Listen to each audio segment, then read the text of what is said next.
Live. Great. All right, let's wait a second to let some attendees populate. Yep, and there they are. All right, well, good evening, ladies and gentlemen, and welcome to the September 9th Zoom edition of the VAR Large. I am the acting chair, Jay White. Other board members that are currently present are Leon Scott and Luda Subchuck. We expect James Metters to be with us very quickly. City staff that are present on the call are Lawrence Courtney and Alex Howell. As a reminder, the order of our meetings are as follows. There'll first be a brief introduction or overview of the project by city staff to the board and for the public, and then a 10-minute time slot for an applicant presentation. If you require additional time, then please ask me as the acting chair if that might be provided. I'm not sure if any of the applicants tonight require that, but that's available to you if so desired. Any questions from the applicant by the board or staff will be asked at the end of that presentation. Please make sure, for the sake of our records, that any and all presenters clearly state your name. For the audio, this is a recorded meeting, as I'll go over shortly. Anybody that is affiliated with a project, whether you're part of the owner group or you're the developer or designer or consultant, a congregant, a parishioner, please speak during this portion rather than during public comment. After the applicant presentation and board questions, there'll be an equivalent amount of time provided for public comment, usually 10 minutes. And during this period of time, the applicant will not respond directly to the public comments that are received. Again, for those who are speaking during public comment, please clearly state your name for the record.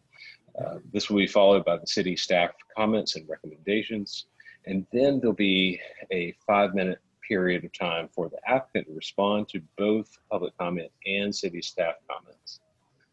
After that's concluded, we'll have board discussion and a vote. The applicant may ask to be called upon by the chair to clarify any inaccurate information that's being bandied about by the board, but only by recognition from me.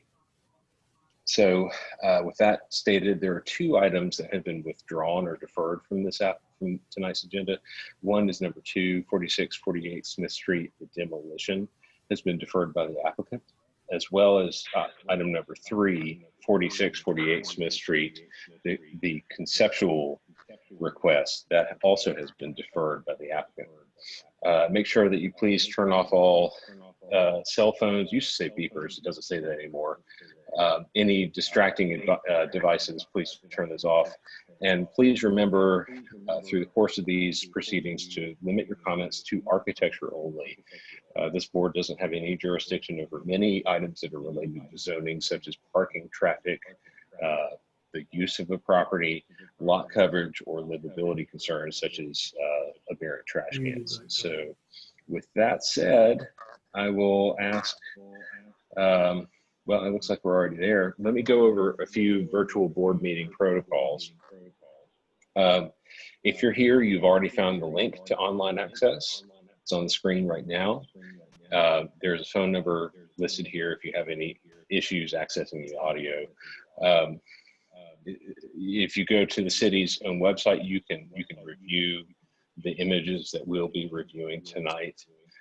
And then also, if you intend to speak for public comment, please keep these things in mind.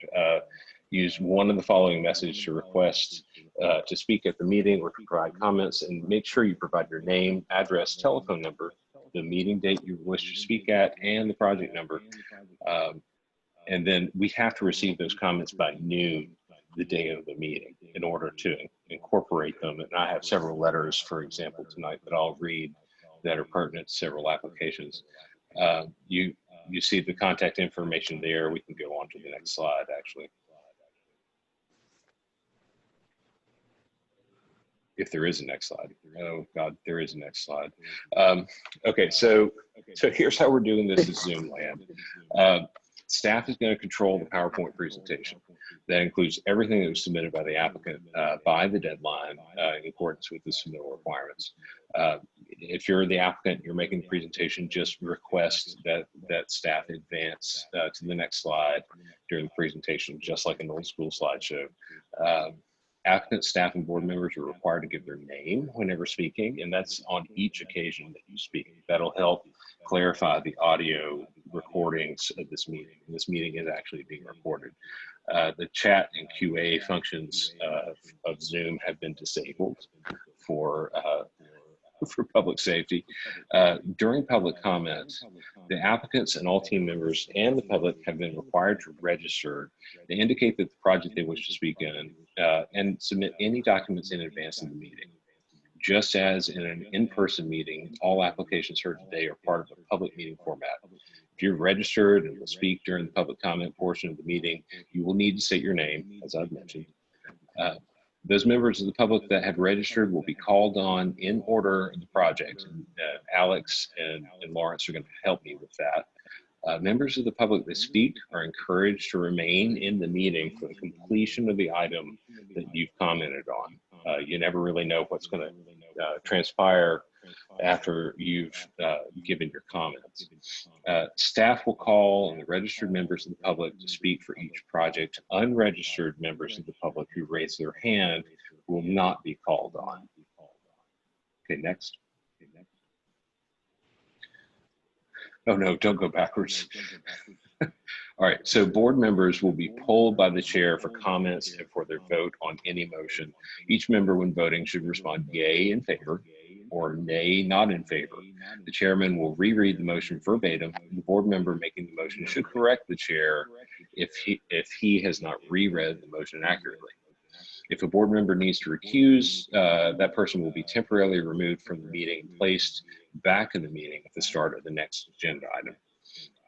If the board needs to go into executive session, they will call a separate conference line, and all video and audio on Zoom will be temporarily turned off until they are ready to return to the regular meeting. Staff will issue meeting results, including staff comments and board motion, to the applicant following the meeting. Results will also be posted on the city website. For additional information, there's the same web addresses you've already seen 4 times.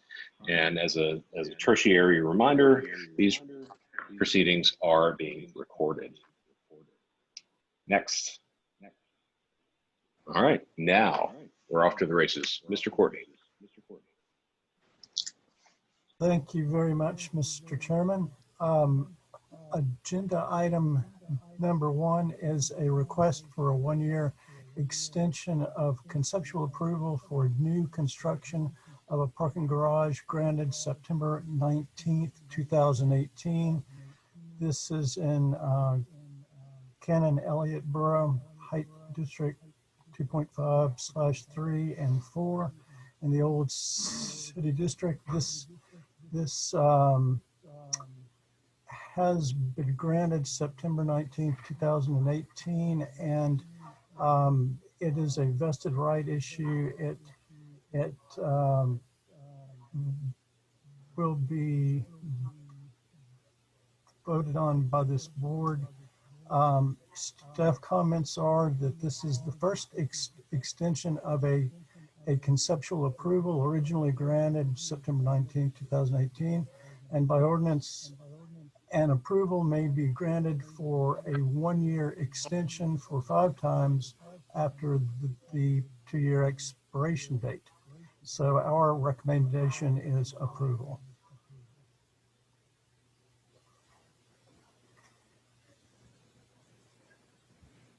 Sorry, I'll start talking now. Considering that this is mostly procedural, do I have a board motion? Mr. Chairman, I move for approval. This is James. All right, so Mr. Metters moves for approval. Do I have a second? I will second. Luda Sobchuk. Sobchuk offers a second. Mr. Scott, how do you vote? I vote yay in favor. Ms. Sobchuk. Yay in favor. Mr. Metters. Yay in favor. And I vote in accord with that. So the motion passes 4-0.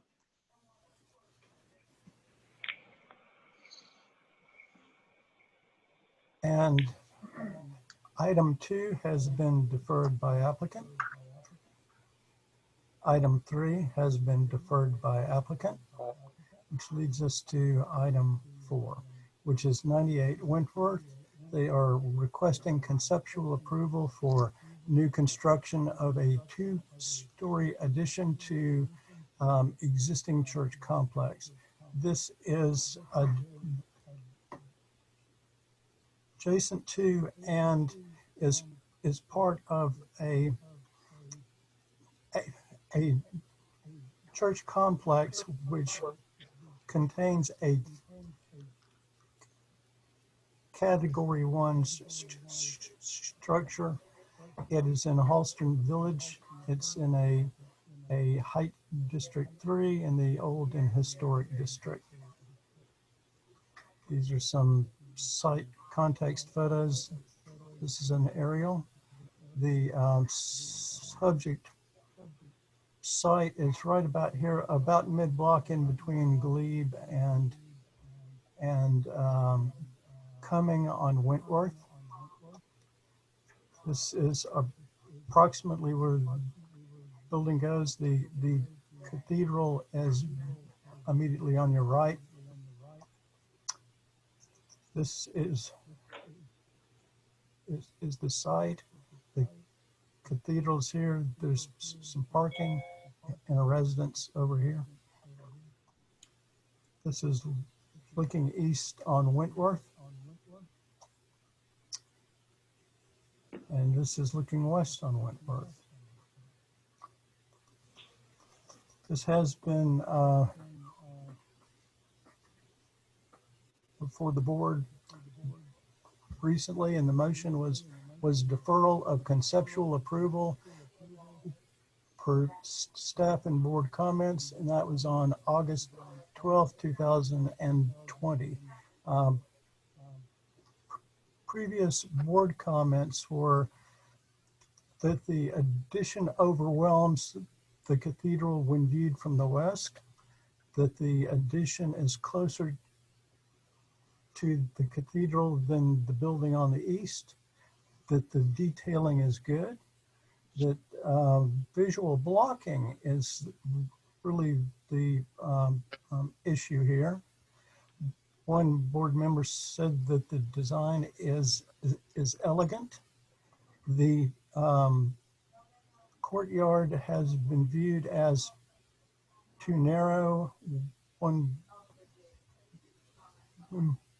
member said that it was slot-like and that it was too close to the cathedral. Previous staff comments were that in general, the project is well conceived as a bookend to Hanahan Hall to the east and the overall cathedral complex, and is largely deferential to the cathedral in terms of massing and the articulation of architectural elements. Basic comments were that it to further reinforce the deferential approach of this design, the project would benefit from minor reductions in height where possible, while maintaining the vertical proportions. And there were a couple of ways of doing that were explored here.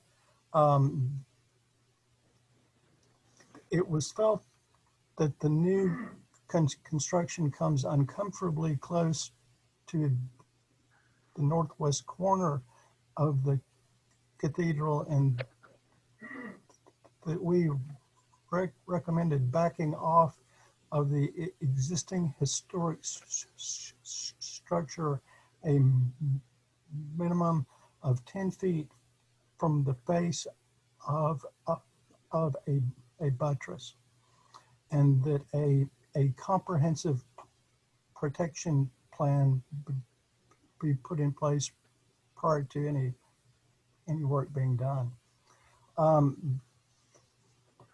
There was also a more elaborate metal cornice at the setback and lowered east portion of the addition that should be simplified and minimized to be that similar to that of the addition. And our recommendation at that time was conceptual approval.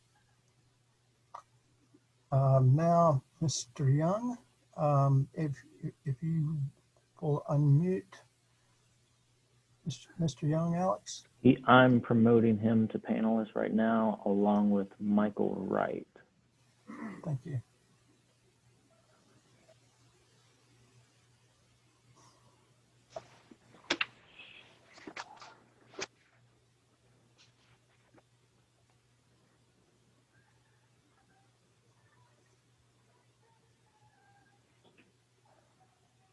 Okay, I think Michael Wright will come in and make an introduction in a second.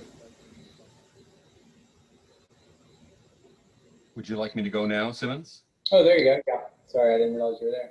Yeah, Simmons just asked me to introduce how we've arrived here, and so I just have a brief few words.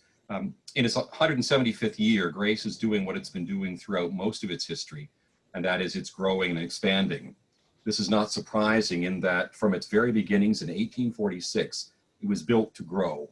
How else do you explain why 52 individuals chose to build this Gothic treasure to house more than 10 times that number? True enough, by the end of the century, the sanctuary would be extended. Within another generation, more additions would take place. Just after its centenary, Grace would expand again. And after Hurricane Hugo, more renewal was in order. And now, a generation later, we are poised to honor this sacred place's tradition by yet again adding a building to best meet our growing needs. But we are wanting to save and have saved this incredible structure over the last decade. The oldest tradition that Grace knows is to grow and to thrive, and to do both by both honoring the past as well as endowing the future. And so we thank you for your time and appreciate the opportunity to build our future together, to do it in the right way. And we've appreciated this process that you've offered us. Thank you. Okay, thank you for that introduction. I am Simmons Young, here on behalf of Church Cathedral. Mr. Chair, I'm going to try for 10 minutes. I may go a little bit over. I'll move quickly through some things we covered last time. But I'm glad for you all to either stop me or come back, at the end and we could revisit. If you could give me a little warning on timing, that'd be great. Give you a 3-minute warning. Thank you. I'm here tonight to talk with you all about the new addition, and planning for it actually began in 2003. A building here made it through conceptual BAR approval back then, but the congregation took a detour in order to stabilize the leaning spire steeple and rehabilitate the condemned building in 2 separate building campaigns. The congregation committed much time, effort, and funding from the congregation donations to be a good steward of this 1846 E.B. White Gothic Revival building. Now, we were here a month ago and we heard feedback about the building, principally the request that we just went over. One was to make the building shorter, the other was to move it further away. So I'll go to sheet A01. 001. Great. So these are just the Sanborn maps and the historic buildings now demolished. Land was acquired to the west of the cathedral, and you can see the views were obscured from the east and the west because of these historic buildings with no setback. Next slide. Okay, the orange building is obviously the cathedral, and to the right of the cathedral is the Johnson building. I may refer to it as Hanahan Hall. That's the parish hall. So Johnson building and Hanahan Hall both then mean the building to the east. And to the west is a little Croft Hall, which was approved for demolition last time. It's a one-story building. Go to the next slide. Just some photos of Wentworth Street. I know you all are all very familiar with these views, and we'll see them in a minute. For comparison, next slide, please. Some other views some of these views are from the east on the lower portion, and then the middle one is from the west. Middle lower is from the west. There's a wall that blocks up a playground that's there currently. Next slide. Okay, so this is about the evolution of the building over 17 years. And how it's gotten smaller. In 2003, there was a BAR conceptual approval for a 3-story building proposed with a tower at the front and roof deck and parking under the building. In 2018, we looked at that same idea with 3 stories and a roof deck and wider toward the front. In 2019, we trimmed about 10,000 square feet off of that building by committing to do a lot of work in the existing Johnson building and the north portion of it. This allowed us to shrink it 2 stories. Shrink it to 2 stories. And then in 2019, you can see we're looking at a very busy front with ramps and terraces and stuff. And then the last proposal we'll see more of tonight. Go to the next slide.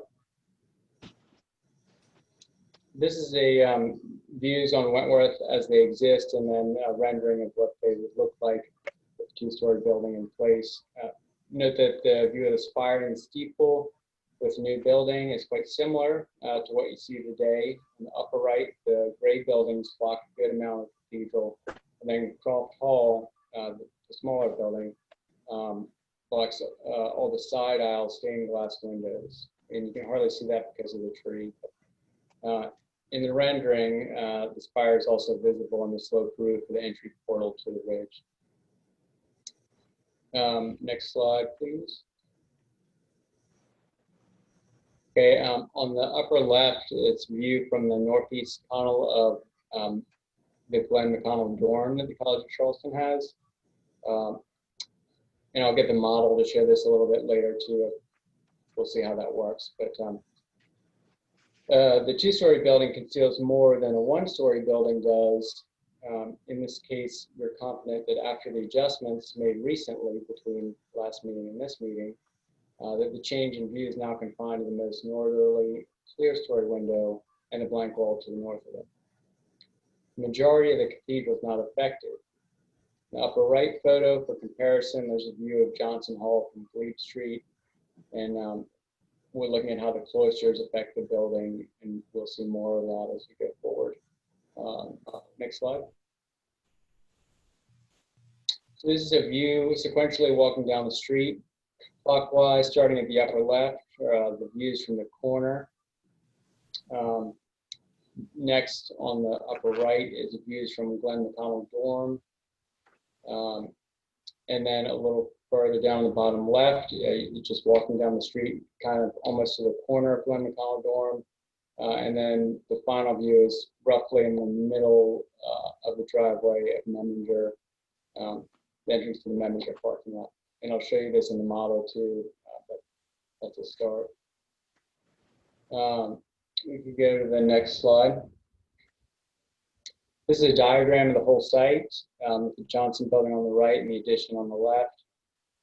The idea is that the building be respectful of the church and that the massing on Wentworth Street be similar to the massing of Johnson Hall. So we widen as we go back behind the cloister to meet the needs of the church. The interior experience of the parish hall will have a strong connection to the cathedral, and the exterior will take cues from the cathedral. We'll see how that works going forward. The next slide. The previous view is on the left and the proposed on the right. So the previous site plan is on the left and proposed on the right.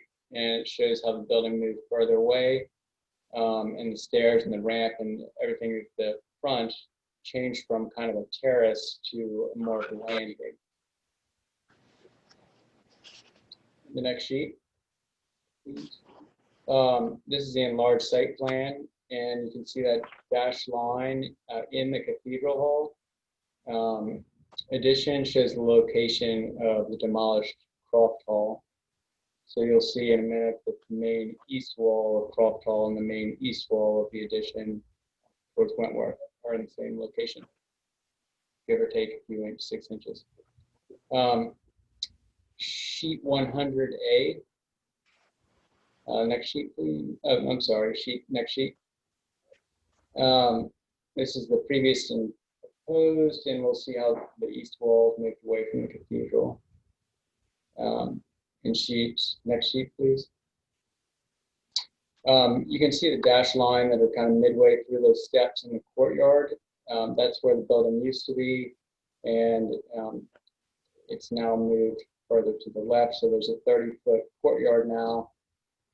There are right-of-ways in Charleston streets that are about 30 feet. So to give you some comparison. Simmons, you're at the 3-minute mark. Just FYI. All right, thank you. I might need a little bit more than 10 minutes, but I will start. Okay, the next slide, please. This is a landscape plan by Wertimer and Klein, and it shows the focal point of the courtyard being the fountain. Go to the next slide. The second floor, there's not much to discuss here. Everything got more narrow. The next slide, we can totally skip. Oh, sorry, that's just an enlarged second floor. You can see the opposite, the conference room, the dean's office got smaller, and the clear storage space. Next slide, please. Roof plan, it's simple, skip. The streetscape elevations, this just shows how the massing of the building compares to the massing of the street, and I think it fits in well. The next slide, please. So this one shows how the building shrank, particularly on the south. The dotted lines on the upper view show how it shrank. And then we simplified the fenestration and the handrail and the terrace. We could go, there's that enlarged view. We could go to the next slide. And I'm getting close to finishing up here to west. Okay, so this we just simplified. If you look around the windows, you'll see that we removed one of the sort of indents. We could go to the next slide. That's 203. Okay, so I think there's doing this one, 203, previous and proposed east. We added a window in the front mass above the cloister, and we simplified the cornice. The next slide. This shows how the building moved further away from the cathedral and got shorter. If you look at the cornice, particularly in the background of the 1990s building, you can see that. Okay, next slide. Not much to talk about, not much in right-of-way view. Next slide, please. The model, okay, I'm going to try and pull this camera over and look at it, but those are static views down Wentworth Street, and then something showing sight lines. And we can go to the next slide, which is the last one. And those views, how they set up to the back of the cathedral. And let's see if this works. So if it gets a little shaky, sorry about that. Just tell me to stop doing this. Let's see. Okay, so here's the model.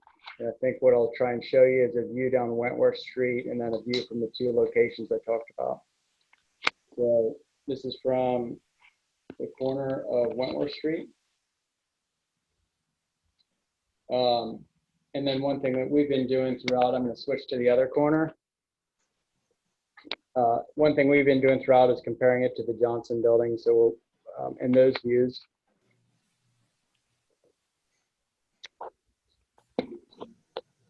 so I can't really see the screen, but I hope, is that visible? Mm-hmm. Okay. Oh, yeah. Okay, great. And now I'll show you from these two vantage points that are highlighted, these orange strings. I'm going to remove these buildings at Glen McConnell and then the Septima Clark House here and here. And I'm going to try and put you on the sidewalk. My camera's a little bit big, but I think that's sort of the view that we're looking for. We're roughly 90 feet to the left of the center of the door here with that view of the cathedral. You can see the sight line slightly to the left, and then I'm going to switch over to the other view, which is close to the Septima Clark House. And again, we are about at that same location. That is the same location with the views back to the corner of the cathedral. So I can take you through any of that again if you want. Okay, any further presentation? No, the summary, quick summary is it's a two-story replacing a one-story building. So there's going to be a change in the way that it's viewed. We are seating about 1/10 of the members of the congregation at tables with the parish hall. So it's not as, it's not huge. We've got a lot of ADA compliant items, and the most important views we think are the spire, and those aren't compromised. So we hope the adjustments meet your approval, and if it does, we can continue to provide the support and outreach to the community, and we can remain a good steward to the building and also to the congregation. That's it. Okay, any board questions at this point?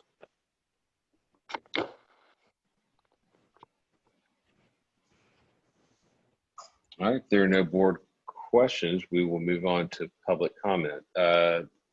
Alex, is there anyone on tap to speak live during public comment, or are we just dealing with letters? We have two speakers, Okay. and we'll start with Erin Minigan. Give me just a second. All right, she should be able to speak now. Hey, can you hear me? Yes. Yep, thanks. Erin Minigan, Preservation Society of Charleston. The Preservation Society appreciates the applicant reaching out and continuing to engage us on this project. We feel the design has progressed in a positive direction and especially appreciate the effort to move the addition further away from the church building and narrow the easternmost bay to provide a wider courtyard space. However, to make the addition feel even less obtrusive on the church, we might suggest studying incorporating more glazing and taking a lighter approach to the details of the easternmost mass that comes off of the main body of the addition.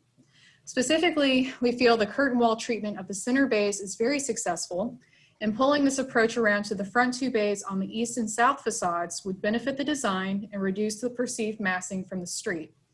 The stucco detailing of the beams and columns could be lightened to further enhance this effect. The cornice projection on this portion is also overly heavy and should be reduced and lightened as well. We continue to support this project and feel the design nicely complements the church. We appreciate the positive steps the architect has taken and feel the project can keep moving forward with improvements to massing of the eastern bay. Thank you.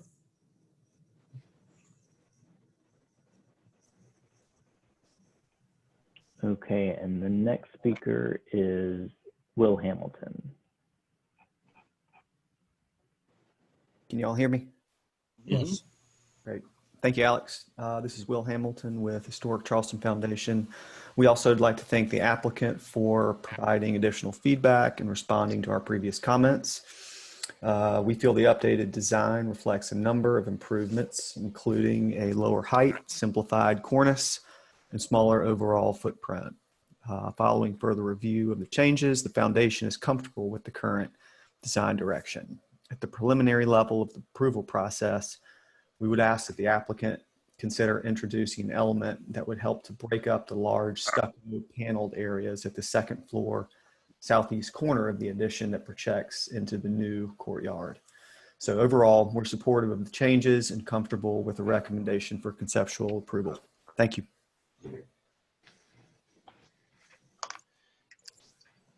Alex, anyone else? We only have the two speakers and then we have a letter. It looks like we have actually two letters. One is from Susan Carter, who is a member of the vestry, and I guess, technically speaking, I should have read this into the record during the applicant presentation, but I'll do so now. It's addressed to Jacob Lindsay, Planning Director. Mr. Lindsay, Chair, and members of the BAR, I write this as Senior Warden of the Vestry of Grace Church to register support for the architecture of the project and programs it serves. I'll be paraphrasing slightly for brevity. We've worked with the architect to incorporate your thoughtful feedback. Thank you for your consideration of the project presented tonight.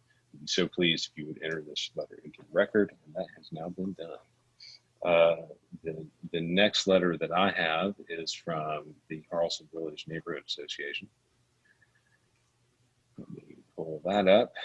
And this is from Charleston Village Association. Dear BAR members, Charleston Village has been in communication with Mr. Young since the previous review. He's made an effort to address comments made by us and other members of the community during that hearing, and for this we are grateful.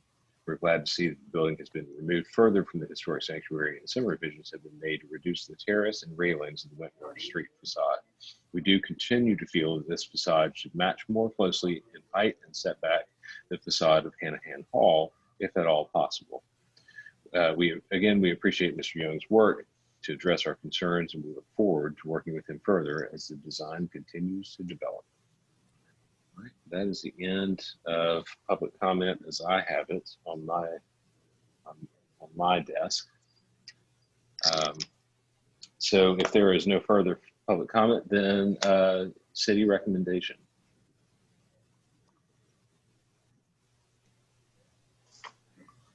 Okay, this project has been seen by the board recently, and as previously noted, this project is well conceived as a bookend to Hanahan Hall to the east in the overall cathedral complex, and is largely deferential to the cathedral in terms of its massing and its architectural elements. Staff comments are that there are the comments that were regarding height have been addressed by the applicant, who has lowered the building 1'7" to address staff comments about the proximity of the addition to the northwest portion of the cathedral. This area has been shifted to the west. The more elaborate metal cornice at the setback and lowered eastern portion of the addition has been simplified, but could be more similar to that of the main body of the addition. The addition has been shifted to the west as far as possible, and the eastern portion of the addition has been moved west 4 feet, increasing the courtyard width. As may be seen in the 1944 Sanborn map, the site was at one time much more constricted than it currently is, and therefore we think that the sight lines show that the courtyard and the addition has been handled well, and we recommend conceptual approval with board and staff comments. Okay. All right, with that stated, does the applicant have any response to either public comment or board comments and recommendation? Yeah, can we take a look at A203, I think the east elevation? Sorry, a little bit, yeah. So the bookends of, I mean, sort of a three-part composition is throughout this building. This, extension, quarter extension has the three curtain wall items in the middle and bookended also by two sort of massive items. Those have more of a private function, office and conference room. So we think that focusing the glazing on the center makes good sense. Also, the windows all line up with stained glass and the buttresses line up with the columns. We think that's sort of massiveness of those columns is complementary to the buttresses. This is also a separate item, so we think that the cornice shouldn't really match the main building. It's, trying to distinguish it a bit. And I think that is, and as far as the height goes, we're in a pretty squat parish hall right now in Hanahan Hall or the Johnson building, and we're looking for about a 13.5-foot ceiling in here on the first floor, and then because it's a big long space, and then about an 11-foot ceiling on a big large open office space on the second floor. So that's the difference in height. That's why the height's so we're about 4 feet taller, I think, than Johnson building. And that is it. Okay, thank you. All right, board discussion.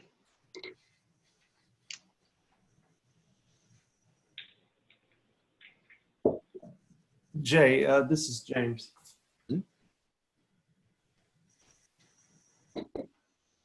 Simmons, I appreciate your attention to details and how you have adapted to show these details by using technology and the models, and they have addressed many of my concerns. As you know, I visited the site to look at those view corridors as I walked up and down Wentworth Street. And I think the modifications that have been made have significantly improved the project. But I also want to say again that I appreciate your leadership role with thinking differently about how you would, pitch it here today, and how you, using your camera, you would actually show those view corridors. I think that's great, and that helps me very much in better understanding that the church is still substantially visible to the public and can be appreciated by all, even though you are adding this addition to the west side. Thank you. Any other comment from the board?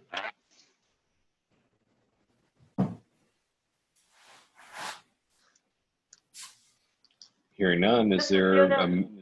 Oh yeah, go ahead, Luda. Very quickly, I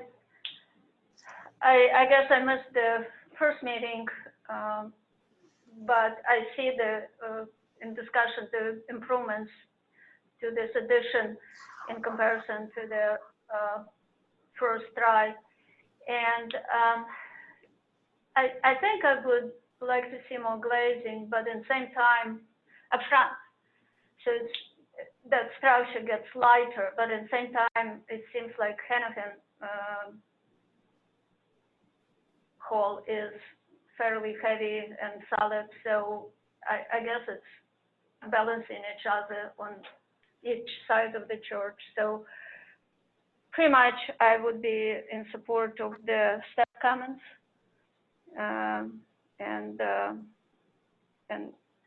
recommendation for the approval. Okay. Any further board comments or a motion? Sure, Jay, I'll make a motion for conceptual approval with staff and board comments. This All is right, so we Wade. have a So mo- there's a, Right. yes, go ahead. Go ahead. I second that. Luda Subchuk, second. Okay, so we have a motion made by Mr. Metters, seconded by Ms. Subject for conceptual approval with staff and board comments. Mr. Scott, how do you vote? I vote yay in favor. Ms. Subject? Yay, in favor? All right, Mr. Metters. Yay in favor.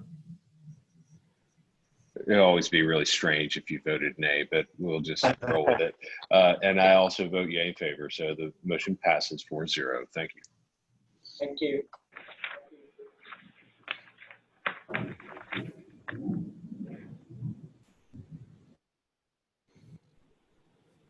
Thank you. Okay, and so next on the agenda is item number 5, which is 160 St. Phillips Street. This is a request for preliminary approval for new construction of a parking garage, which was just granted an extension for conceptual approval earlier this afternoon. This is some context photos. That's an aerial. It lies in between King and St. Philip on Morris Street. This is the site from the intersection of St. Philip and Morris Street. This is the site from Morris Street looking north. This is site from St. Philip looking north. It says, although it looks like it's west to me, but no, it's actually north, and the site's on the right. This is looking east on Morris and south on St. Philip. And the previous motion was conceptual approval with staff and board comments. That was on September 19th, 2018. Board comments were, one member was very happy with the direction that this is going. Other proposals in this area are not as successful. One said the grid is simple, but maybe too simple. One said study sight lines. One said agree with staff. Another said also agree. And one said there are two concerns: opening, light, and detailing of brick. With that, we will turn it over to the applicant for their presentation. And we should have Jeffrey Roberts and Nathan Schutte joining us as panelists.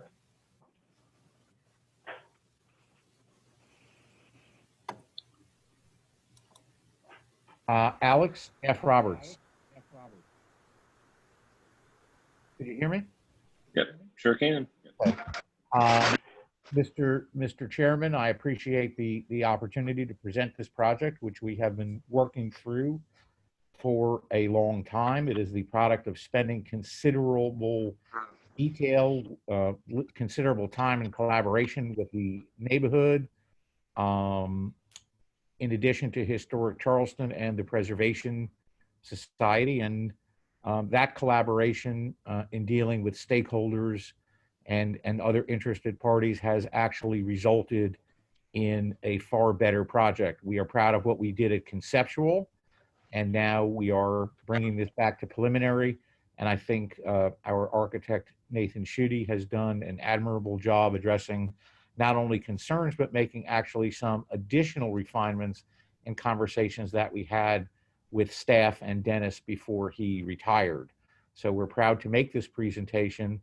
And the last, if you recall, the last presentation, it was the only time a parking garage was ever brought up to BAR, which we had, I think, 12 or 13 people in support of it, all from the neighborhood. And again, we are very, very happy with this product, and I look forward to Nathan giving this presentation. Thank you, Jeffrey. If we could go to what I believe would be slide 167 of your presentation, I would appreciate it. While they're doing that, I want to say I am very excited to be presenting this tonight. We have worked with the neighborhoods, the groups, Historic Charleston, Elliott Borough Cannon Borough Preservation Society, and it has done nothing but make the project better. And we're excited to present to you the advancement of this. So for some reason, our presentation slides are at the end of the technical portion. So you need to advance probably 30 or 40 slides here. And it looks like it's going to be a little bit slow going here. It's all right. It just eats into their allotted time. Well, Nathan, what sheet? there should, well, it's going to be a presentation sheet. Keep going. Okay. It'll be a rendering of the corner of St. Philip and Morris Streets. And Okay. to give you guys a little bit of additional background on this, is I think this is the first time many of you are seeing this. Keep going, just a couple more. Okay. Really close. One more and we're there. Thank you. So that's perfect. As Lauren suggested, this site is roughly at the corner of St. Philip and Morris Street, but it's not the corner proper. There is a small parcel there on the corner. The site plan from conceptual to preliminary really has not changed. We worked very closely with different stakeholders to configure and arrange the project on this site. For orientation's sake, Morris Street runs east-west, King Street is off to the right, you see St. Philip Street to the left. We've done a couple of unique things in organizing the project on this site, where all ingress, vehicular ingress, is off of Morris Street, and we've separated egress to St. Philip Street. So we don't have a single large intense space of ingress and egress. We've also arranged it so public parking in and out of the structure come in and out off of Morris Street. So you'll see a little bit more detail on that. And then we've also incorporated a retail element into the structure along Morris Street to activate that frontage. If you'd like to go to the next slide.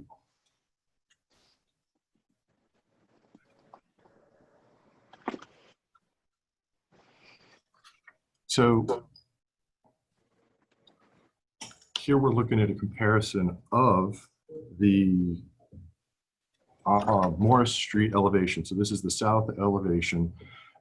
And, with our charge tonight, we were really challenged to study materials and details, as well as fenestration and opening, looking to ways to unify and celebrate what this is without the notion of what would a building, or with the notion of what would a building appropriately designed for this neighborhood look like, not what a parking structure might look like. So this project is designed to be architectural precast. And as we go through this, I'm going to jump into a few things. We have worked very carefully with architectural precast manufacturer to develop a vocabulary and really be attentive to the texture of this masonry in the building. So we have essentially a tooled kind of joint condition where we get a little bit deeper reveal and a little bit more shadow in that texture. You'll also see later how we're using that depth along with elements of hand-laid brick to bring all of those desired transitions, whether that's into an opening or around a corner, to life and finish the building at the top and the bottom. There are some architectural precast elements of the design. we've worked and looked at a number of samples so that we don't want this to come off as unfinished concrete. So we're proposing this as a sand-blasted finish. So you'll see some of the detailed elements in a little bit where it says architectural precast. This is the material. We've coordinated this body color with the body color of the mortar in the masonry so we get a more unified look. There are just a few colors that you'll see as we move into some of the renderings. You will see a lighter, basically an anodized aluminum for frames. We did that for legibility, and you'll see, like I said, you'll see that again in a minute. And then we've done several components, particularly some screens that we'll be talking about, and some canopies in a darker bronze. So if you, so with that, you can start to see where these materials are choreographed within this facade. And to highlight a few of the design revisions from our previous conversation that manifested itself in this facade, there was a tremendous amount of focus on the openings themselves, making sure we maximized them and presented them in a way that was appropriate to the building. So we've continued to tweak and refine the details of that. So we're using different kinds of frame sizes to accentuate vertical and horizontal lines. We've also sought for opportunities to increase the openings where possible. So for instance, in the previous elevation on the top, you'll see along the lower level, those were only 2-bay tall openings. We've been able to adjust the proportions there to go to a 3-bay opening. We've sought refinements in the stair tower itself, lightening and enhancing the vertical legibility of the openings in that fenestration, as well as we've adjusted in heights to choreograph the stairs presence, or frankly, the lack of the stairs presence behind those openings. And we've been particularly attentive to some of these entrances. So if you go to the next slide, please, we'll talk about some of this in a little more detail. On the left is our conceptual rendering. We were very proud of what we had done at Conceptual and really liked the direction. And some of these comparisons are really meant to communicate with the refinements that we've made and the detailing we've done. We've been able to demonstrate, or hopefully I'll show you tonight, how we can deliver on some of these details, whether that's cornice lines, water tables, or transitions. If you'd go to the next slide, please. So this is an overall look of that new Morris Street elevation. I mentioned earlier, we've been purposeful with some of the light and dark material textures. So if you look at the frames inside the opening fenestration at the upper levels, which is all garage, those are not actually windows, there's no glass in them, they are frames. We've purposefully made them light so that we read them. As well, in our previous conversations, we were introducing this notion of we need to explore how do we screen what's happening on the inside of the garage, particularly at night, with the potential for some of the vehicles that might be using this garage to spill light out. The sills of the openings are set at 2 feet 8 inches. We liked that it helped the proportions not look like a parking structure, but it did open us up to some exposure with certain vehicles that might have headlights that are taller than that. So in the bottom panel of all of those openings, we have introduced a metal screen, and we're doing that screen in dark. We don't want that screen to ultimately impose itself on the legibility of the opening. And so as we studied a number of balance ideas with that, so without ultimately enclosing it, how much screening is enough? And we ultimately landed on a perforation that is 1 inch at a 1 1/4 inch spacing. We went with a staggered configuration because perceivably it's more open than a non-staggered configuration. That said, it is still 58% opaque. So we studied different sizes to put it in scale, and you can see my hand, but each opening is in this screen is roughly the size of a quarter. If you'd like to go to the next slide, please. moving to the north elevation. So all of these refinements are carried, the proportions of the openings, the fenestration of the elements, the stair tower here on the right-hand side, which ultimately addresses St. Phillips Street, received the same refinements as you saw on the stair tower over on Morris Street. We've also introduced a herringbone pattern into the brick in the recessed portions of this facade. So this facade faces north. It's immediately adjacent to a parking lot, although across that parking lot are some apartments. We've set back the middle portion of this facade. We talked about that in the conceptual to be able to provide some openness. On this elevation, all openings are screened with the exception of those in the stair tower. And we did that in deference to the adjacent views. So the same material, the same detailing is carried on this north elevation as well. Go to the next slide. So you can start to see some of those refinements in the comparative elevations, the one on the left versus the one on the right. Right is being proposed tonight.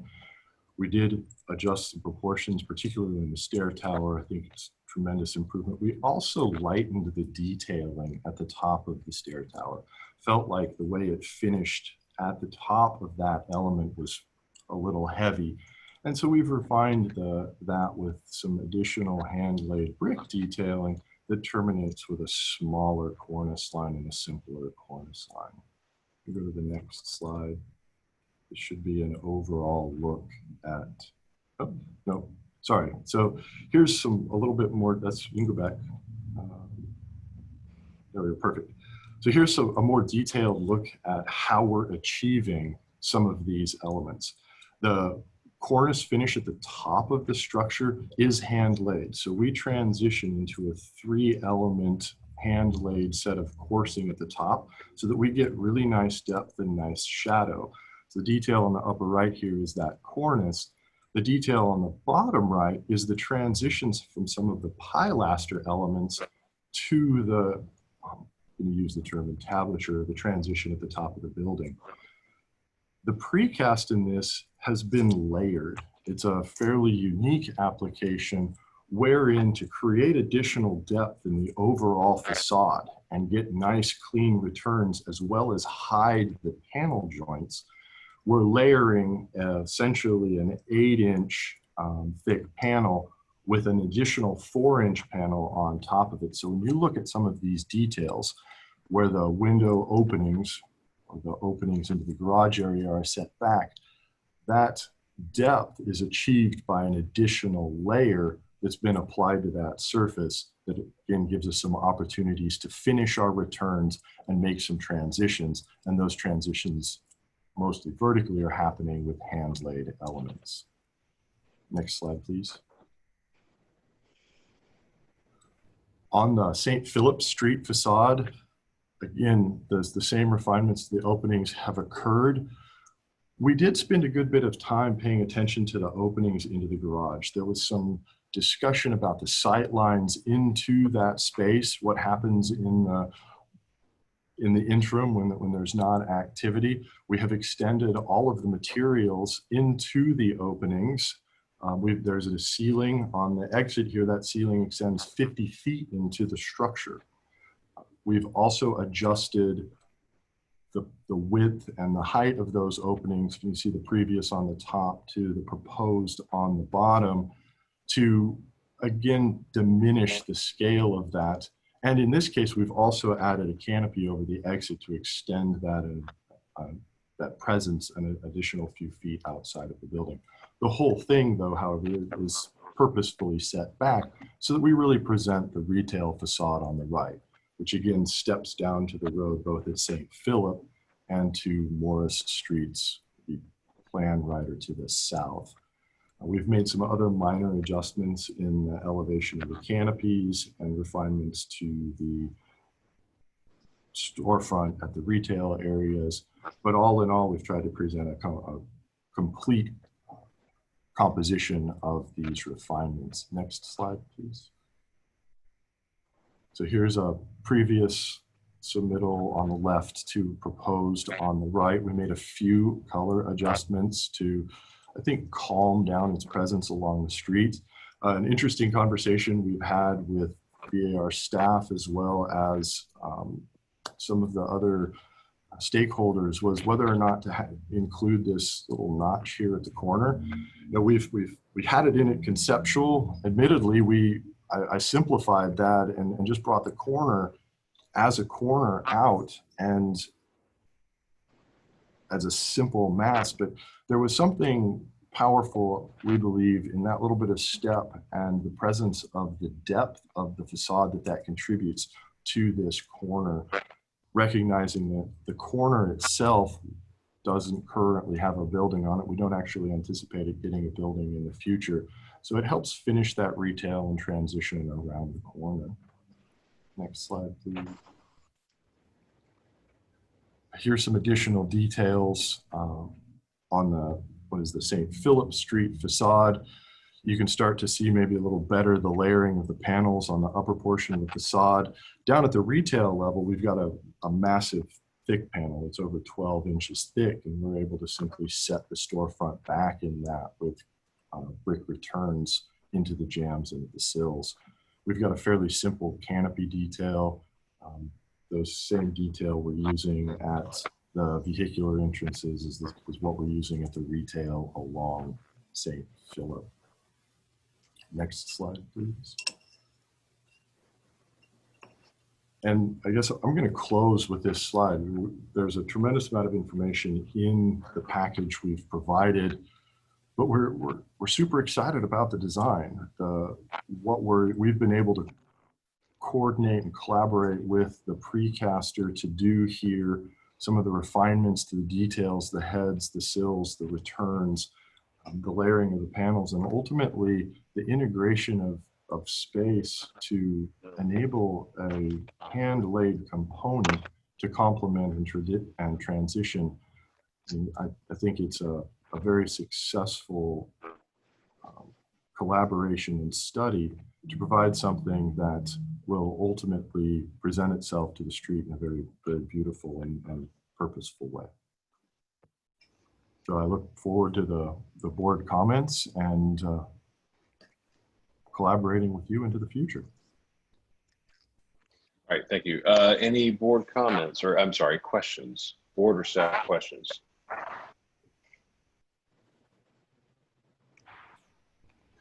I have a couple if no one else does, and I guess the one that I'm most interested in is could you recap for me the extent of the hand laid brick veneer on this project? Is it all at the parapet level? Or no, so stay on that rendering. I think would have been a fine place. So essentially all of the horizontal banding is hand laid. So at the cornice line, it's hand laid. At the capitals of the pilasters, to transition from the capital detail back roughly 4 inches to the profile of the facade beyond. The transition of the pilasters to the base is a hand laid element, as well as there is a water table around select elements of the facade. You see it here on St. Philip. It's present on Morris. It turns the corner, wraps the stair towers to the back sides. Those are the hand-laid elements. I'm glad. I told okay. All right. I don't have any other questions. Anyone else on the board with questions? So I will take care of that first thing in the morning. So I'm getting some crosstalk. I don't know whose microphone that is, but mute yourself, please. Have a good evening, Lawrence. Thank you. All right. So if no other board questions, then let's go on to public comment. Is there any public comment, Alex? We have one member of the public speaking. Okay. Let's see, Erin Minigan, and I'll allow her. Thank you. Erin Minigan, Preservation Society of Charleston. The Preservation Society appreciates the applicant reaching out to us on this project. Generally, we are comfortable with the project and feel it presents a positive example of a parking garage in the historic district. However, we do have some concerns over the details being proposed at preliminary level. In our view, the brickwork was rendered better in the previous conceptual plans, and we want to ensure the brick detail depth and quality is not diminished. Looking at the sections sheets, the brick details appear rather shallow and flat. For a building of this scale, changes in plane and depth of detail that cast shadow are critically important. Before this project moves forward, we ask that the board require the level of detail originally rendered to ensure the success of this project. Thank you.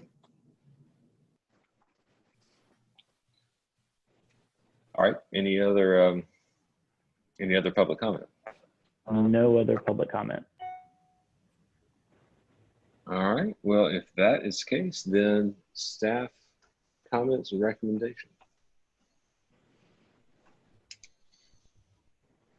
Okay, guys, the project was off to a really good start in 2018 and has continued to develop well.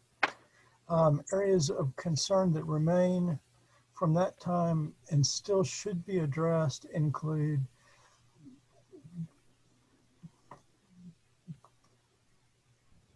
we really need to evaluate as soon as we can the grills, because a 58%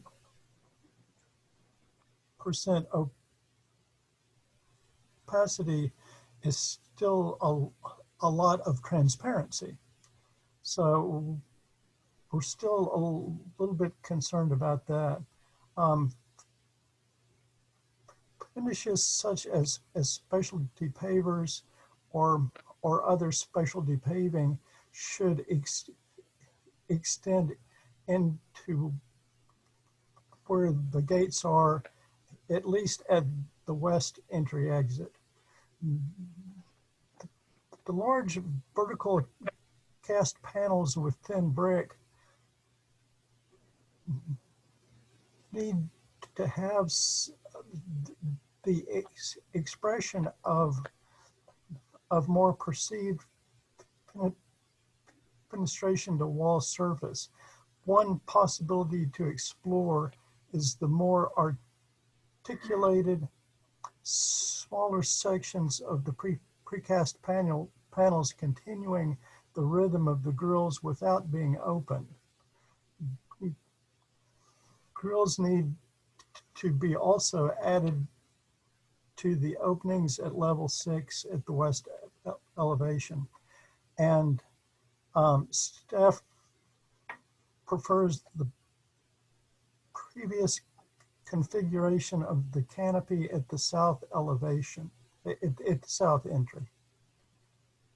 So with that, we recommend preliminary approval with staff and board comments.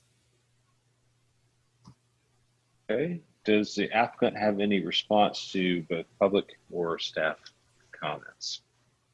So I would like to comment on one or two things.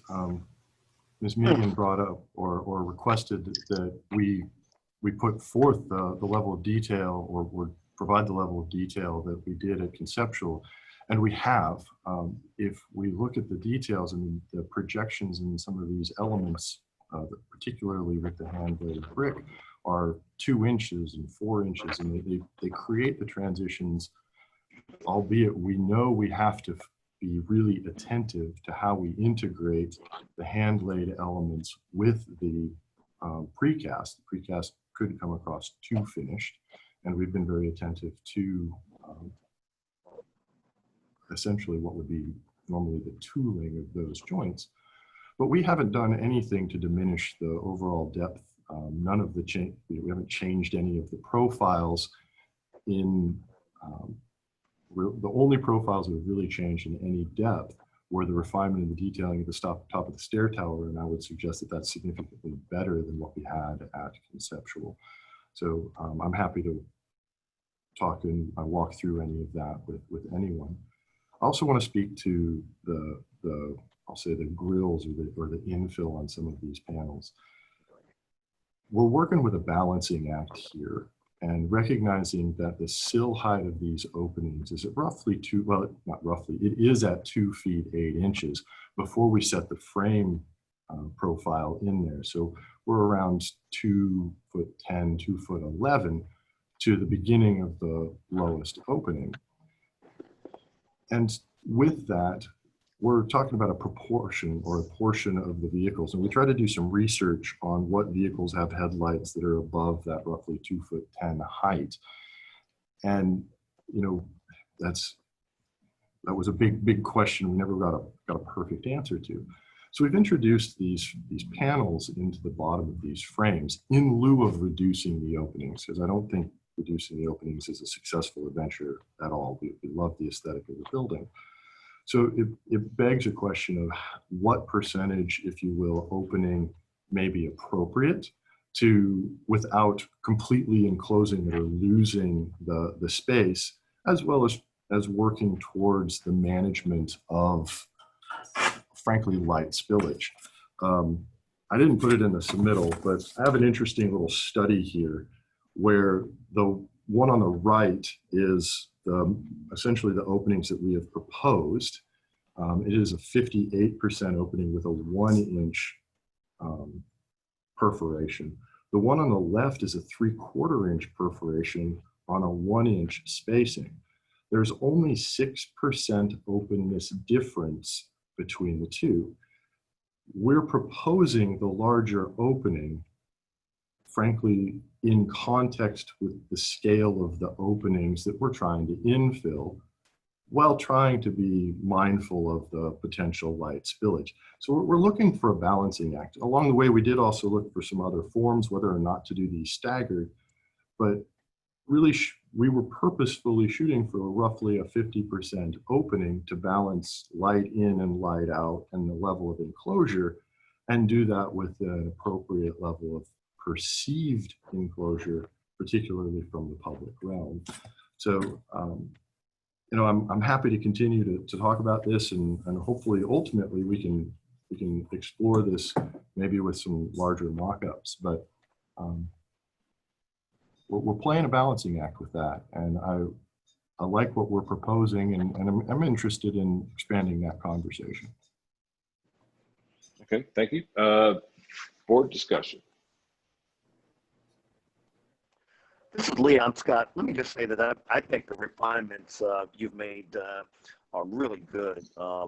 Particularly, I think really attractive the increased openings. Really have enhanced the overall look of the building. So, picking the 3-bay opening, I think, is I mean, just enhances it tremendously. So, thank you. Very good presentation. That's it. Great, thank you. I'll jump in really quickly on this one. And one thing that jumped out at me about this proposal was the introduction of hand-laid brick in conjunction with the precast thin brick. And I think there's a great opportunity there because one of the things that people often say, and I've said it before about precast concrete panels with thin brick inlaid, is that it has a sterility to it. It's not, it's not really very compelling the way that you would expect brick to be. And you have that opportunity if you're inserting key elements of hand-laid masonry on this project. But what I see from looking at the drawings is that opportunity is really not, you're really not taking advantage of it. Up at the cornice level, for example, or the parapet level, you've got hand-laid brick, but it's just several courses of soldiers just flat across the wall.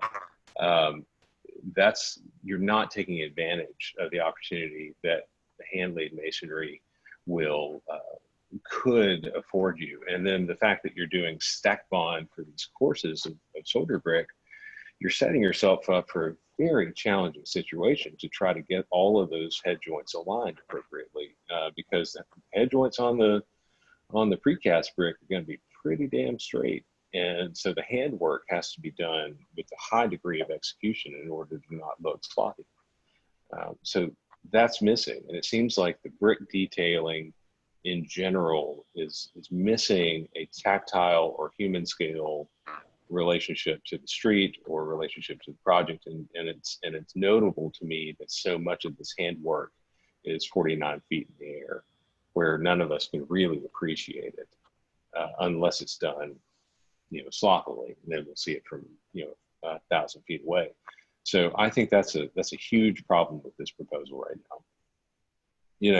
Despite all the masonry that's involved in this project to try to make the building fit the architectural pattern of Charleston, it's still quite evident that it's a precast concrete garage. It's driven by extremely compact floor-to-floor heights.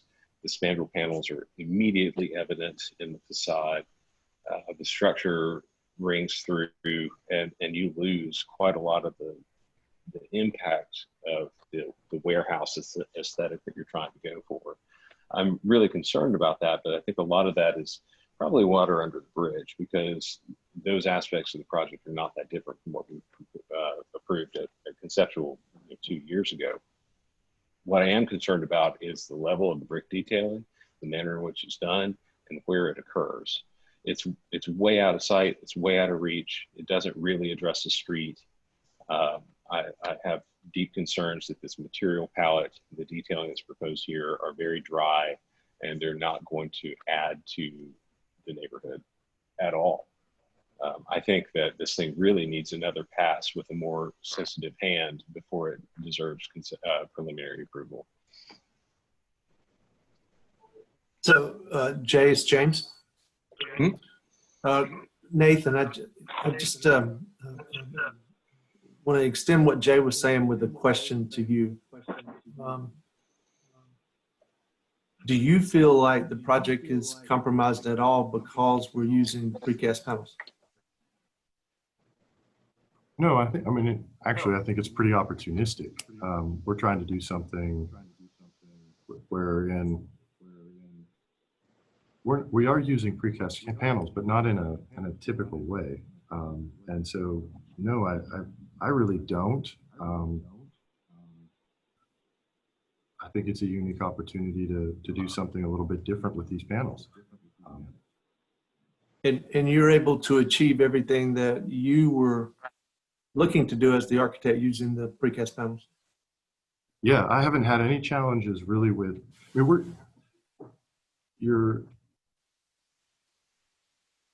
we've been able to get depth in a way I didn't really know was possible using precast, in part by using, actually we're laying these panels horizontally, not vertically, so that we can layer them, so that we can create some additional depth.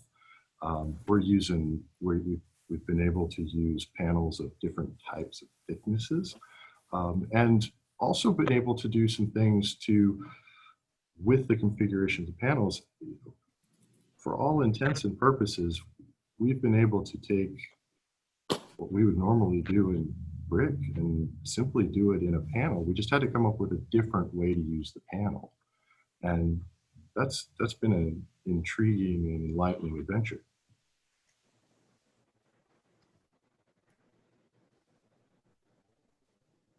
I don't know if I'm answering your question per se, but the use of the panel hasn't been an inhibition to essentially the aesthetic we've been trying to achieve. Thank you.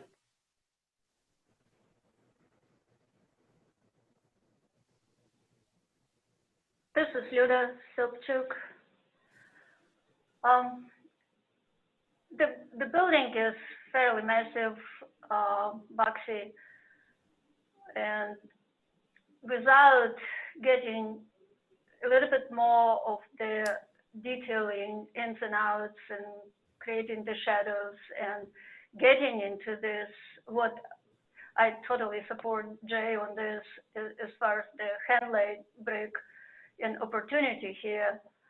Also, I have not seen this any pictorial or images showing the surrounding buildings and how this building relates to what is existing in there. And it seems like, and this is going back, I guess, to conceptual, but at this point, it would be good to look at, see if we can break down the mass a bit in smaller pieces. And yes, this precast is probably will be, regardless how it's done, deeper joints and all that, it still will be looking manufactured. So that's kind of my take on it. Lawrence, can I confirm with you, when this received conceptual approval, it was for height, scale, mass, and general architectural direction, correct? I believe that is the case, yes. Okay, so given that, where the massing of the building and this basic architectural direction being a brick-clad precast parking garage, that's Yes. sort of a fixed entity. But what can we do to really make it, to really improve it at this stage? Because there's really only minor differences between what we see here and what we saw 2 years ago, 3 years ago. Which that was the basis of my comments, to see what we could do to really wring the most out of this, because I've worked with precast a lot professionally. I'm very familiar with the ins and outs of dealing with brick veneer with precast, thin brick veneer with precast, and there are limitations. And it's not to say that this is a haphazard approach. I'm sure it's been very deeply studied, but I think that your focus has been placed in parts of the building that look good in drawing, but they won't feel good in experience. If all this hand-laid masonry, for example, was really intricately done and set right adjacent to the storefronts and the entrances to the garage, it would be so much more impactful than 4 courses of soldiers up there at the parapet wall. That's really the basis of my commentary.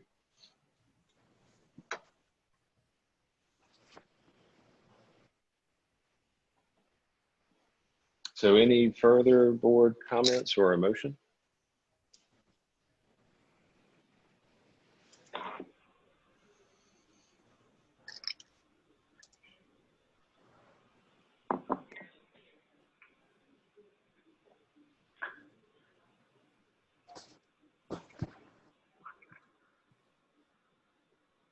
These are the times when you need the Jeopardy theme.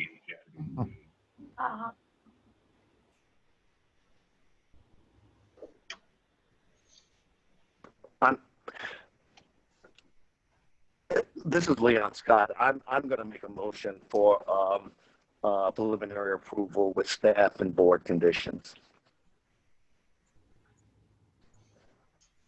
Okay, so we have a motion for preliminary approval with staff and board conditions. We may need to clarify for the applicants which of those board conditions are really applicable, because some of them, like mine, would be quite far reaching. Are we asking them to significantly reconsider the placement and detailing of the hand-laid brick, for example? Or is what's proposed generally acceptable with a few tweaks here and there? What are your thoughts behind the motion? Well, I mean, I understand the concern with the brick, but my decision was really based on the appearance, and I kind of disagree that it was very little change in appearance, because I really saw that the openings as an improvement.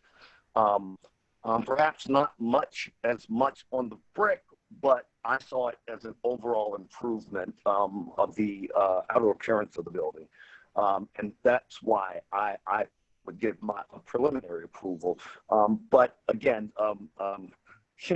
not being an architect, I don't know the depth or in terms of what you feel is sort of a lack of attention to the brick, to the overall scale of the project. So, I somewhat have to take the consideration you shared as well.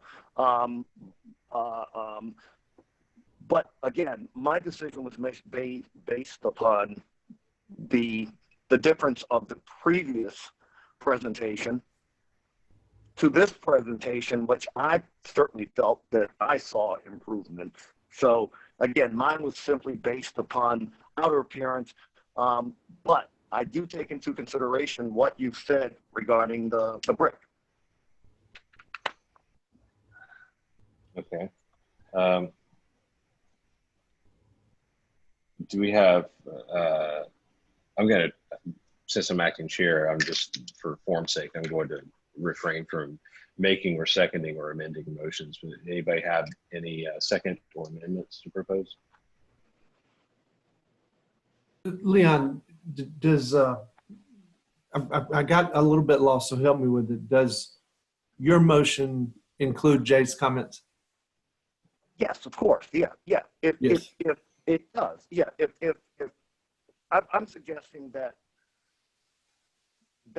we approve it, but I mean, not just because I think it's the opening and making it fantastic. Absolutely. All conditions would be, board conditions would be considered. Okay. So we will see that in final? Is that correct? That's what I would, yeah. In other words, all board conditions would include that. Yeah, and this doesn't appear to be a final review by staff, so we would see it again under this motion. So again, we would see this once again, and of course, if the improvement that several of the conditions regarding the brick is made, I totally understand that, but again, my decision is really based upon that. So I can understand the need for that. Okay, so we have a motion on the table for preliminary approval with staff and board conditions. Do we have a second?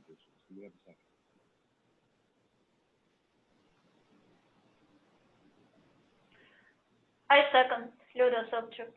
Okay, so Luda subject seconds. So we have a motion made and seconded. Go down the line here. Mr. Metters, how do you vote?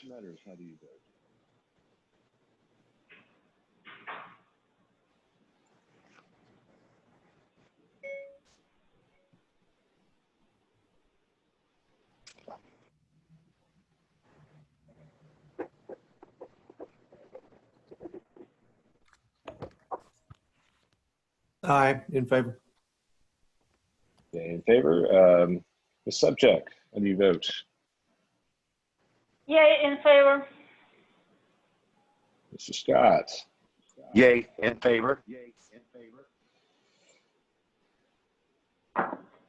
And I'm actually going to vote nay, not in favor on this, but the motion passes 3-1.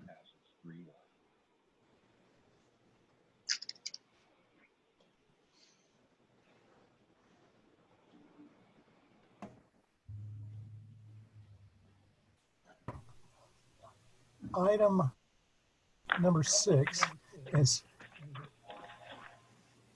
2 Wharfside Street, requesting final approval for replacement of exterior residential windows, repair of wall joints and hard coat stucco, and replacement of existing wall coatings to match existing color and texture.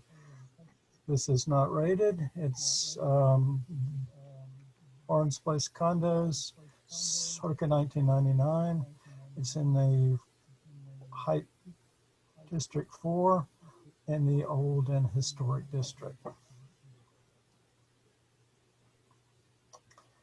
Site context, it's right there on the water.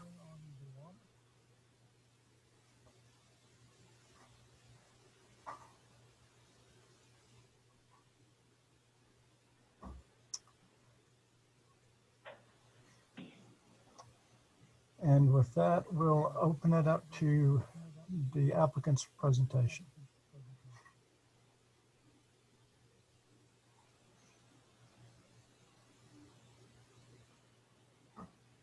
Okay, we have a couple of applicants speaking. The primary applicant is David Tepke, and I believe he should be able to speak now. Yes. Good afternoon. Thank you very much to the chairman and the board for allowing us to speak today on behalf of the owners of the Lawrence Place condominiums. I'm here with Eric Couch, the primary designer, and Jeffrey Watson, who has also assisted on the evaluation and design.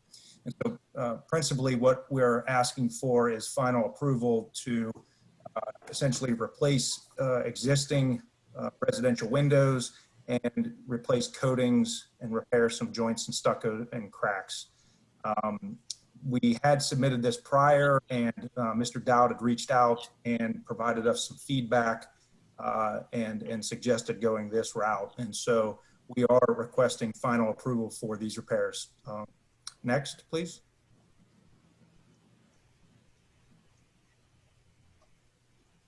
This was the structure, as you mentioned, Mr. Courtney, was built in 1999 and constructed circa 2000.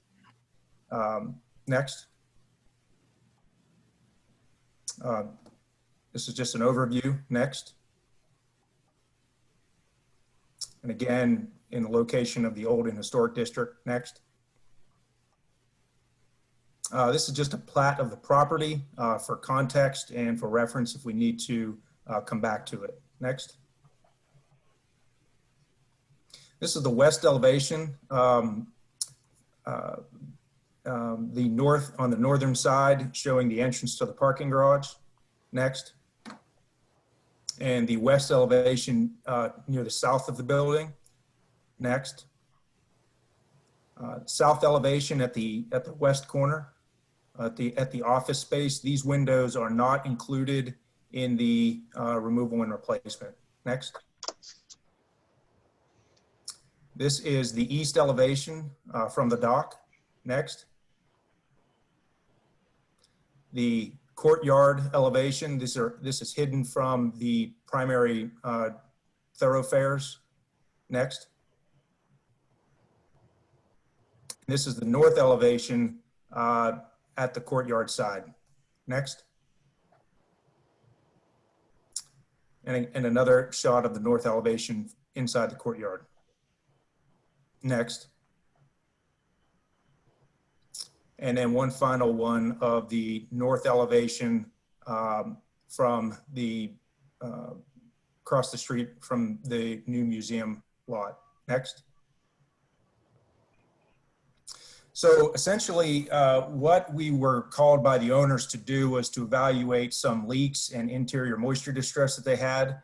And so as part of that, we did an evaluation, and I'll show you some pictures of this. And we observed leaks at the windows, cracked stucco, blistering and delaminated coatings on the building surface, in presence of multiple layers of existing coatings as we'll show, and also improperly sealed joints.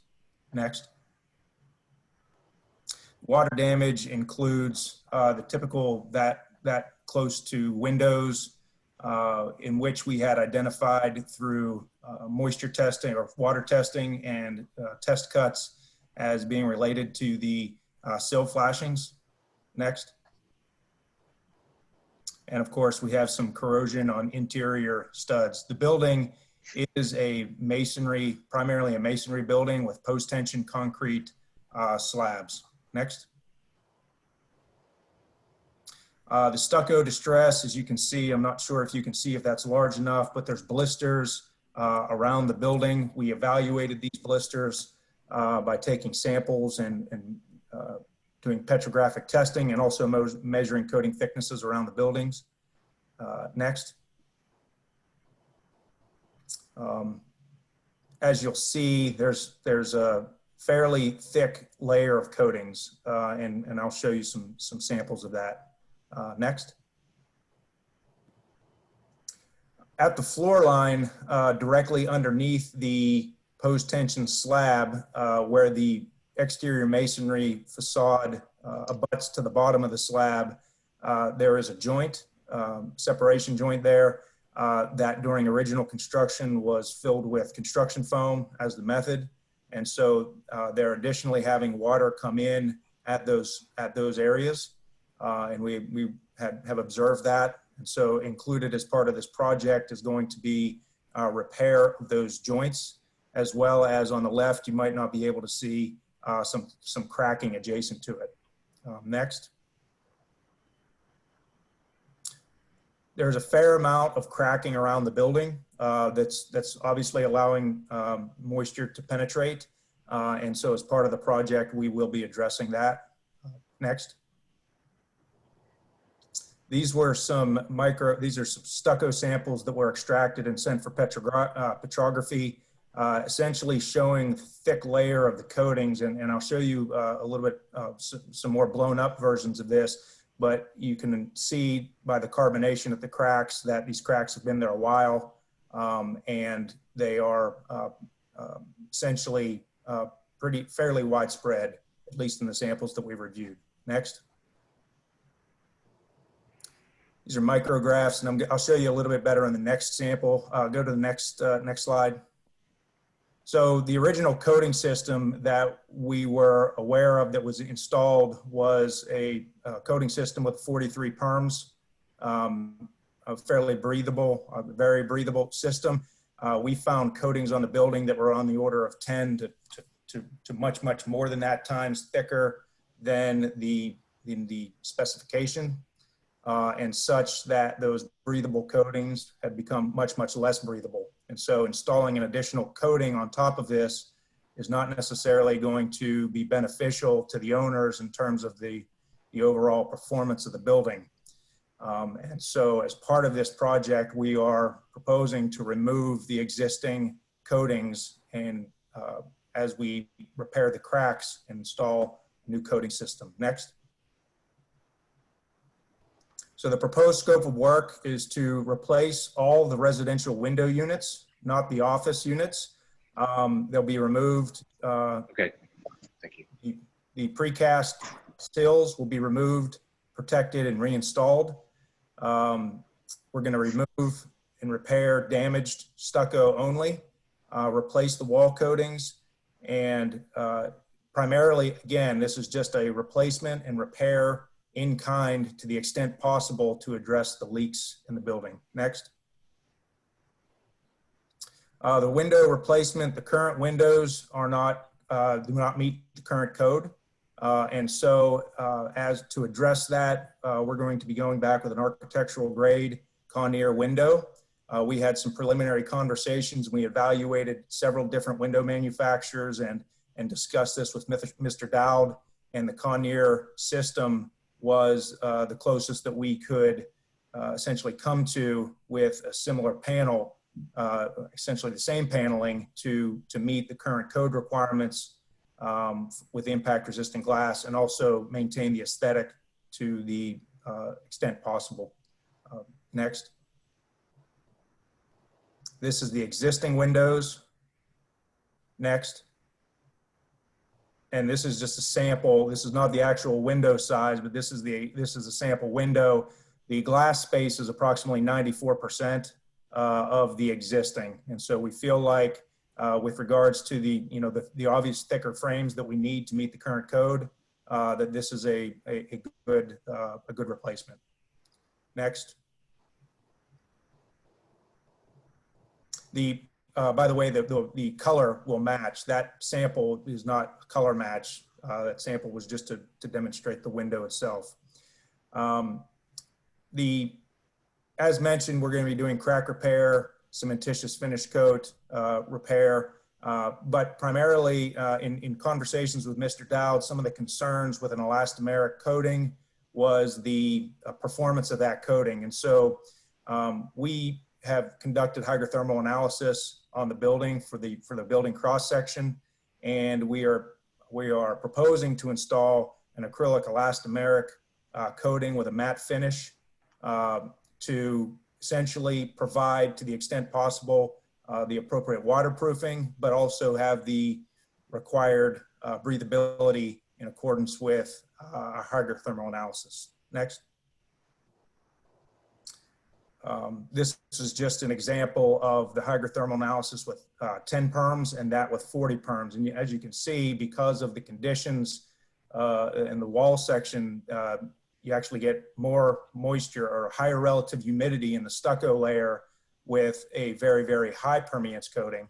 However, because we all know that because there's showers and kitchens and those sorts of things on the inside, that from a practical standpoint that we need to maintain a level of breathability. And so we believe that that 10 to 12 permeance is going to be beneficial for the building. It's more breathable than what's on there now because of the excessive coatings, but it also, according to the hydrothermal analysis, maintains the interior relative humidity of that stucco to a level below which that we feel will create any sort of delamination problems. Next.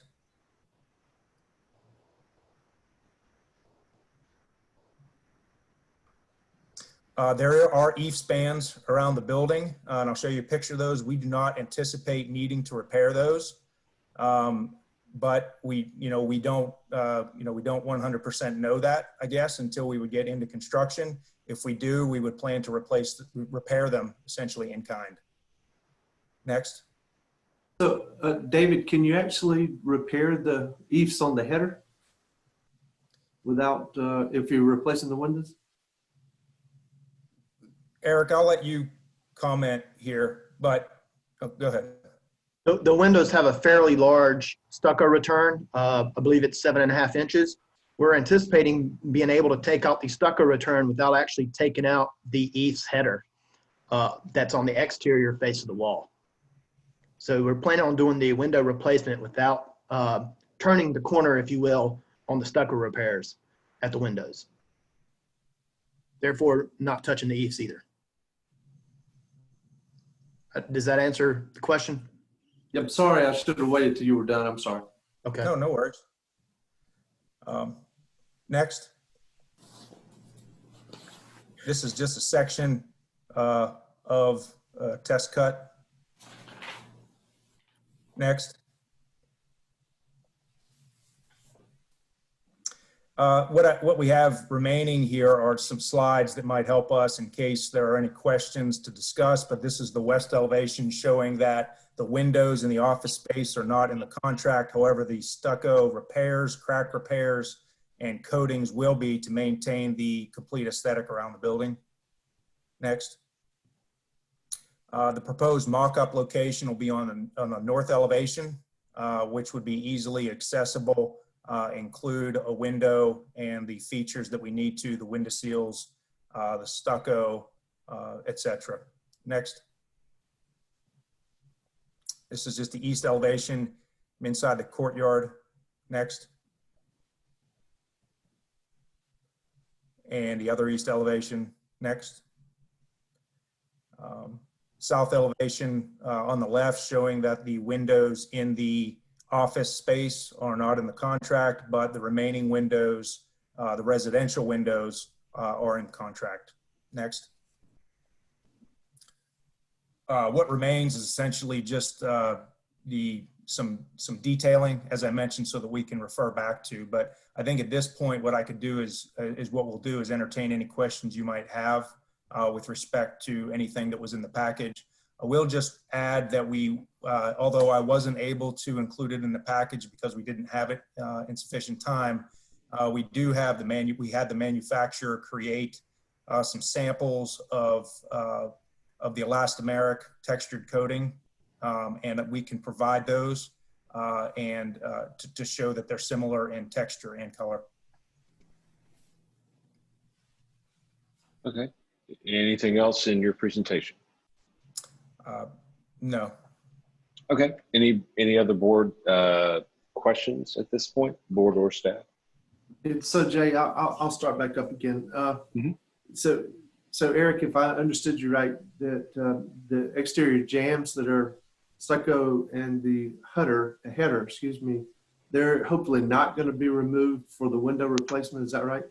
That is correct. Yes, sir. The stucco is continuous, and what they did was they put an eaves band, adhered an eaves band just at the head onto the stucco directly. But we do not anticipate doing any stucco repair work on the outside face of the wall in regards to the window replacement. Obviously, we'll be repairing cracks and delaminations, but the window replacement, you can kind of see in these details here, there's a fairly large return, and we will only be getting into the stucco return for a window replacement. So is what the existing window dimensions versus your new window dimensions exactly the same? And No, and, no. I'm gonna call that the actual outside of the frame. They're the same. No, sir. The existing windows are light commercial windows, and they have a slightly larger.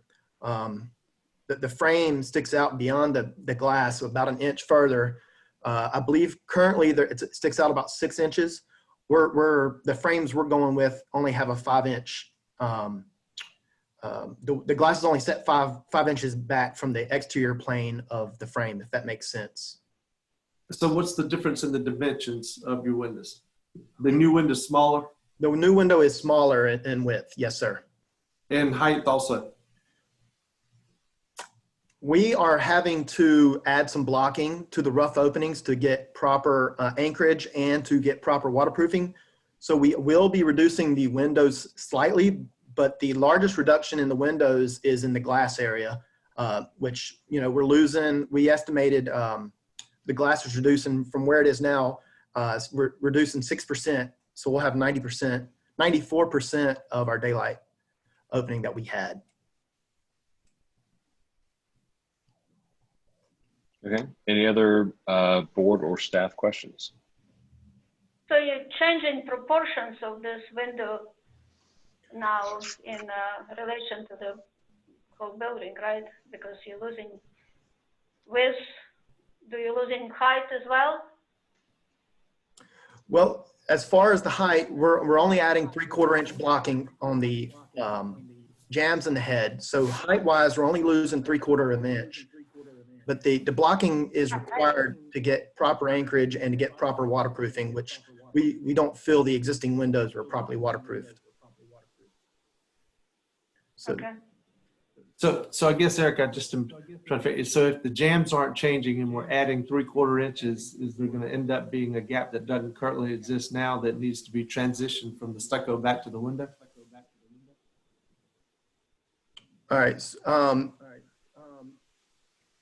there details? Yeah, there are Showing details. them? I don't know if they're in this package. Yeah, There are we details. provided we provided the drawings with the package. They're not included in totality in the presentation. Well, and I, David, I saw that, but I didn't pick up the difference in the window dimensions. And I didn't think about that until we were talking about the fact that the stucco and other things would not be modified. And that's why I'm asking now, because I was looking at it. I didn't look at it from this context.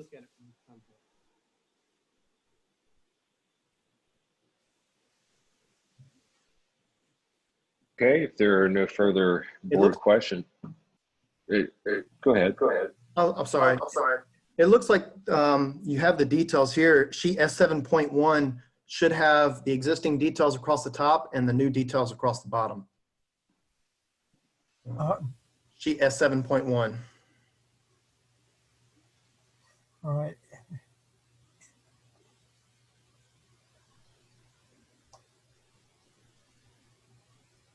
Right there? Yes. So the previous frames kind of are, if you zoom in to the upper left detail, the previous frame was kind of open and it didn't have had an almost impossible to properly seal.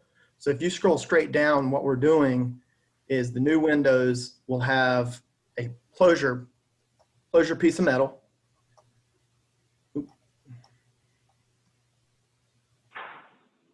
So we have the closure piece of metal so we can get proper back rod. We're adding that 3/4 inch blocking, and we're adding some liquid flashing to properly flash the rough opening. And we're only removing the eaves at the return, or not the eaves, I apologize. We're only removing the stucco at the return. But because of the blocking, we are adding 3/4 inch around the perimeter, which will, and we want to maintain a 1/2 inch joint between the waterproofed opening and the window.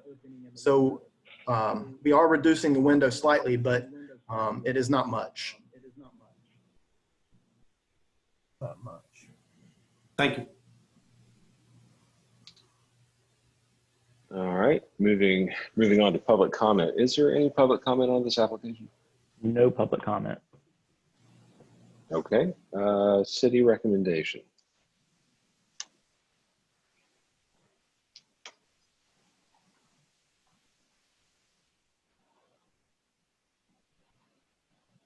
Okay, guys.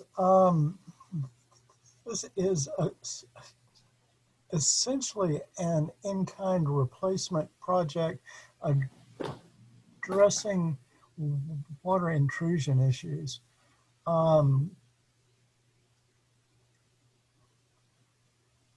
Care is to be taken to maintain the profiles of the existing here, and to us the window looks very clunky in the photo. It might not actually be that way, but in the photo it looks really thick and clunky and very much unlike the existing. And we'd ask that you explore alternates there. And with that, we are recommending final approval with board and staff comments with final review by staff. Thank you. So we have an opportunity for the applicant to address the public and staff comments. Of course, there were no public comments, but does the applicant have any address to the staff commentary? Just briefly, with regards to the window that we have in the picture is not the same size as the window opening. It was difficult to get that from the manufacturer. What we will do, we understand what your comment is. What we will do is work to get other photos of similar systems to see if that addresses some of your comments, or we will, we'll address it otherwise. In speaking with Mr. Dowd previously, and in our evaluation of several different manufacturers, he did recommend the Conair, and one of the things that we're up against is the requirements of the code back at that time and the current requirements of the code. But we do understand the comment, and we're more than happy to work with the city to develop and determine what is the best solution to move forward. Okay. This is Eric. If at all possible, we will try to obtain a sample that its actual size so you can see the sight lines better and the glass opening better. And I think it would look less clunky, but we will do our best to meet your requests. Okay, thank you. Board discussion. Now, this is James. I appreciate the details on the plans.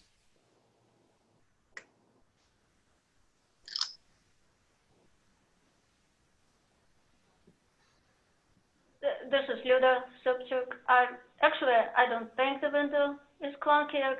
I think it's going to be, if it's heavier, it will add to the substance of the building a little bit more than what is now. It's kind of flimsy windows. So that's just my opinion. All right. Jay, you want a motion? That'd be dandy. Move for approval with staff and board comments. So final approval with board and staff comments. And review by staff. And final review by staff. Yep. So we have a motion for final approval with board and staff comments and final review by staff. Do we have a second?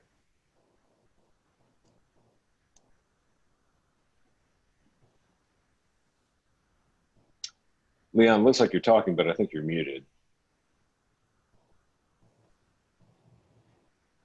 Okay, I'm sorry. Can you hear me? Yes, yes. Okay, this is Leon Scott. I will second. Okay, so we have a motion made and seconded. Ms. Subject, how do you vote? Yay in favor? Mr. Scott? Yay, in favor? Mr. Metters? Yay, in favor. And I will vote yay in favor. Motion passes 4-1. Thank you. Thank you very much. We appreciate your time and consideration. Thank you. Yep. Thank you. And All right, thank so you, we are everybody done, for right? being here this evening. Yes. Absolutely. Thank you all very much for being here this afternoon. Evening. Absolutely. Y'all have a good evening and a good rest of your week. Thanks, everybody. Thank you. Thank And you too. Thank See ya. you. All right. Take care. Bye. Thank you.